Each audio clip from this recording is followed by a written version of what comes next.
சங்கரை பார்த்து கேக்குறேன், அந்த ஃபைட் காட்டிட்டு எதுக்கு உங்க பேரை போட்டீங்க? லெவலில் யோசிச்சிருக்காங்க அந்த கற்பனையை. இந்த கதையை என்கிட்ட கேட்டிருந்தாலே ஒரு 10 கதை நான் கொடுத்துருப்பேன். சங்கர் சார் மாதிரி பிரம்மாண்டத்தை எடுக்க இனிமே பிறந்து வரணும்னு சொன்னாங்கல்ல. எதுவுமே நம்புற மாதிரி இல்ல. இடத்துல பாட்டு இருக்கு, டான்ஸ் இருக்கு, எல்லாமே இருக்கு. ஆனால் கண்டென்ட் தான் கிடையாது. ஐயோ ஏதோ நடக்க போறான்னு நினைச்சேன். இந்த மாதிரி கிரியேட்டிவிட்டிக்கெல்லாம் கண்டிப்பாக இந்த படத்தை வந்து ஆஸ்கருக்கு வந்து அனுப்புங்க. கங்குவா அனுப்பிச்சிங்களா, அதே மாதிரி இந்த படத்தையும் அனுப்புங்க. கொஞ்சம் மீண்டு வந்துட்டோம். கிளைமேக்ஸ்ல செஞ்சுட்டாங்க. நல்ல வேலைங்க பாக்குது. கேம் சேஞ்சர் வந்து கேமும் இல்ல, சேஞ்சர் ஆந்திரா படம் தான். சங்கரோட டெம்ப்ளேட்ல இதே மாதிரி முதல்வன் ஒரு படம் வந்திருக்கு. இது முதல்வன் 2.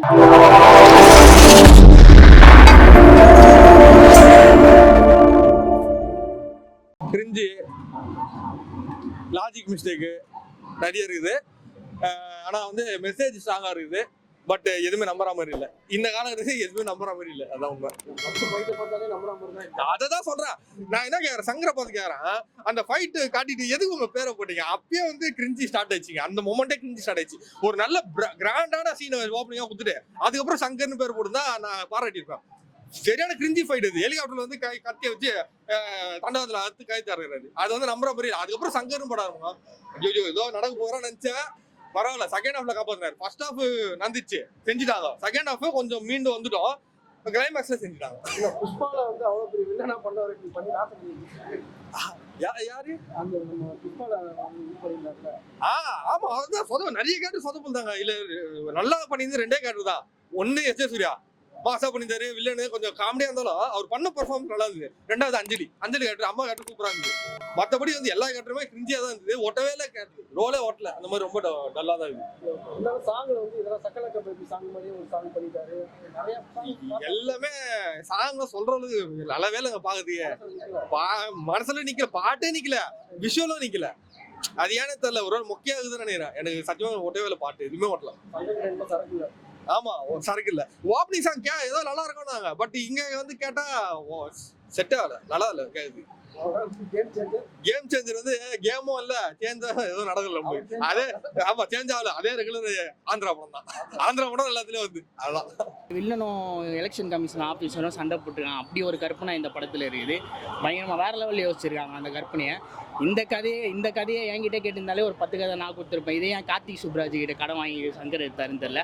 படத்தில் பிரம்மாண்டத்தை தவிர எதுவுமே கிடையாது. கண்டென்ட் கிடையாது படத்தில் பாட்டு இருக்குது, டான்ஸ் இருக்குது, எல்லாமே இருக்குது. ஆனால் கண்டென்ட் தான் கிடையாது. சங்கரோட டெம்ப்ளேட்ல இதே மாதிரி முதல்வன் ஒரு படம் வந்திருக்கு. இது முதல்வன் 2. கேம் சேஞ்சர் கிடையாது, முதல்வன் 2. கேம் சேஞ்சர் என்ன? கேம் சேஞ்சர் அதான் முதல்வன் 2 என்ன. கேம் சேஞ்சர் எங்கே இருக்குது? இதில் முதல்வன் 2 இது. அதாவது இவங்க உலகத்தில் வந்து ஒரு கற்பனை உலகத்தில் ஒன்று வாழ்ந்துட்டு இருக்காங்க. அந்த கற்பனை உலகத்தில் வந்து போலீஸு, மிலிட்ரி இந்த மாதிரி யாருக்குமே வேலை கிடையாது. ஒன்று வில்லன் இருப்பார், ஒன்று ஹீரோ இருப்பார். இவங்க 2 பேர் தான். ஒரு ஃப்ளாஷ்பேக் இருக்கும். கிரிஞ்சி காமெடி ஒன்று, இந்த சைடு ரவியோ இன்னும் ஒரு கிரிஞ்சி காமெடி ஒன்று பண்ண சைட்லேயே நடந்துனுக்கிறாரு படம் ஃபுல்லாக ஃபர்ஸ்ட் ஹாஃபில். அது எதுக்கு அந்த மாதிரி ஒரு கற்பனை அப்படின்னு தெரியல. இந்த மாதிரி கிரியேட்டிவிட்டிக்கெலாம் கண்டிப்பாக இந்த படத்தை வந்து ஆஸ்கருக்கு வந்து அனுப்புங்க. கங்குவா அனுப்பிச்சிங்களா, அதே மாதிரி இந்த படத்தையும் அனுப்புங்க. 2 படமும் ஈக்குவல் தான் என்னை பொறுத்த வரைக்கும். படம் சங்கர் சார் படம் பயங்கர எக்ஸ்பெக்டேஷன்ல வந்தோம். பயங்கர பிரம்மாண்டம் இருக்கும், பயங்கரமா இருக்கும்னு சொல்லிட்டு வந்தோம். அந்த பிரம்மாண்டம் எல்லாமே இருந்துச்சு, ஆனால் கனெக்ட் ஆகல. ஏன் அப்படின்னு கேட்டீங்கன்னா, அந்த காலத்தில் வந்து பார்த்தீங்கன்னா சங்கர் சாருக்குன்னு ஒரு ப்ரொடியூசர்ஸ் இருந்தாங்க. அவர்களாம் சில பேர் தான் ப்ரொடியூஸ் பண்ண முடியும். ஏன்னு கேட்டால் அந்த காலகட்டத்தில் வந்து 50 கோடிங்கிறது பெரிய காசாக இருந்துச்சு. ஸோ அந்த டைமில் வந்து அவர் பண்ணதுனால அவர் வந்து பிரம்மாண்டத்தின் உச்சம் சொல்லுவாங்க. பாரதி ராஜா சார்கிட்ட போயிட்டு ஒரு 200 கோடி கொடுத்து படம் பண்ணுங்கன்னு சொன்னால் எடுக்க முடியாது. சங்கர் சார்கிட்ட போயிட்டு 2 கோடியில படம் எடுங்கன்னா எடுக்க முடியாது. இது வந்து அவங்களுடைய ஃபார்மெட்டாக இருந்துச்சு. ஸோ அந்த மாதிரி ஃபார்மெட்டை வந்து சில பேர் வந்து உடச்சிட்டாங்க.